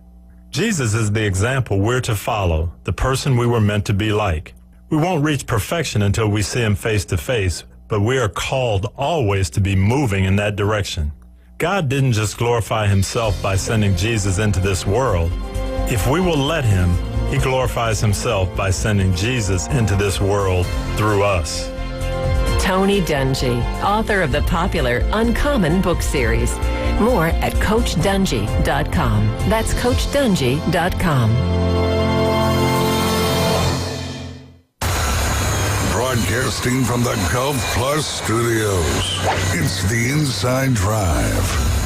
From the beach to the bay to the backyard, it's the Inside Drive. I'll get sand in my underpants. ESPN Northwest Florida. And welcome back. You're listening to the Inside Drive with me today, Paul Wilson, and our best friend, David Hayes. We are pumped up and excited. Why are we excited? Because the Indiana Pacers blew out the OKC Thunder last night, and they did it in great fashion. Yes. I want to tell you something. When Halliburton is on and is in the game, he is on and in the game. He cannot have another game like he did the other night. He's got to have this kind of game. Yeah. This has to be it. I mean, as he goes, so goes the Pacers. And I really feel good about it. I don't know what's going on with it, but I do feel good about it. I feel like it's going to be one of those deals. I think it'll be a close game, and I hope that they pull it out because I do want to see something that has never happened. Obviously, OKC hasn't never won it before either, but, man, the Pacers being here, knocking on the door like this, I just think that with the excitement of what's going on, I believe that the Pacers have a shot. I didn't believe the Pacers had a shot when Halliburton didn't score the other night. You don't believe they had a shot when Halliburton didn't score last night, right? The night, or not last night. The game 5. Game 5. Yeah. When he went blank on Game 5. Well, I think what last night showed is Halliburton only played 23 minutes. I think that the Pacers came out with so much force, and the Thunder's will was kind of depleted early in the second quarter. Yeah. And because they had that ability, right? Like, their season wasn't over last night, regardless of what happened outside of winning. So they were able to kind of, and it looked like they took their foot off the gas, right? And Shea and Jalen Williams hit the bench rather early in that game. I think what last night showed, I had Mark Monteith on, former writer for the Indy Sun, on the afternoon underdogs yesterday. He'll join us again today at 5:20, or at 4:20 rather. We were kind of kicking the can down the road, and how many points does Siakam need to score? Like 25. He didn't score 25 points last night. Right. Halliburton only had 14. Now, were those huge points? Yes. But also, like, they I don't know how much of that was because of Halliburton. There was a couple of things that I really did like from Halliburton last night, but I can't sit there and say that last night Tyrese Halliburton was a reason that we won. I think he was one of the factors, but I think the reason boils down to team basketball. Yeah. And that's what, I mean, we saw a three-man weave from the boys last night. We saw there was one play, Halliburton involved in both of these plays, and this is where Halliburton, to me, it's not about the scoring aspect as much as it is the way that he can get players involved and the speed at which he gets players involved. Because T.J. McConnell, he can get players involved. Andrew Nembhard, they can get players involved, but they can't do it to the same quickness. One of the instances last night, Nesmith on the wing, Tyrese Halliburton starts driving in, kicks it out, and like, if your eyes weren't open, if you blinked, you missed the pass back into Tyrese Halliburton, who lays it up high off the glass. So that was very encouraging, but it doesn't matter. None of these previous 6 games play into where we're at now, which is Game 7, your final basketball game of the season. We haven't played Game 7 in 9 years in the NBA Finals. So here you are with both of these franchises trying to get their first championship, you could say, for the Thunder, the Seattle Supersonics in 1979. However, those fan bases do not merge. No. That's not the way that the Thunder fans see it. So they're looking for their first championship. Yeah. All the marbles on the line. One thing that really stands out to me last night going into the half, I want to say the field goal percentage was around 39%. The Pacers did not play good basketball last night for the majority of the game, shooting from the field. They still had an 18-point lead going into half, 20-point lead going into the half, right? So also, you go back to the beginning of the game, they missed their first 8 shots. Their first 2 points were just because of free throws. Right. So there was a lot of things encouraging, but I'm still not going to get off of the mindset that the Thunder are still the better team in this series, and they still have the best player in SGA, and you can make the argument they got the second best player in Jalen Williams. The road is still uphill, but there's a lot of positives. And you had to win last night to push it to Game 7 on Sunday. So I'm just happy now you've got the Atlanta Braves playing well, but now I get to look forward to at least Sunday. And at the end of the day, I would dare any Pacers fan who's a legit Pacers fan who's been following this team for a while and not just joining the bandwagon this year when the playoff time came. There's no Pacers fan out there who would say, well, if we don't win, I'm going to be disappointed in how this team played or and the run that this team had. This team started out like 10-15. They've been one of the hottest teams since January. Both teams, OKC and the Pacers. This is fun basketball. Last night wasn't the greatest of games competition-wise, but here we are with an opportunity to witness Game 7 NBA Finals, and my team's involved in it. I haven't logged this many minutes of watching basketball, like every single play of the NBA Finals, essentially, in a long time. Yeah, and I think that's where you're going to see a lot of your real fans, like what you're talking about. They're going to be tuned in the whole time, whether they're winning or losing. They're going to stay in there, and they're going to watch the game. And I believe with you, basketball can be a great way of humbling you, but it can also set you up to understand your role. And that's what I think is the key for Halliburton. Does he have to score 30 for them to win? No. But what he does have to do, he does have to score, but he also has to be that LeBron-esque, Magic Johnson-esque playmaker. He's got to do that because when he's on the field or on the floor, it feels like there's more confidence by his teammates.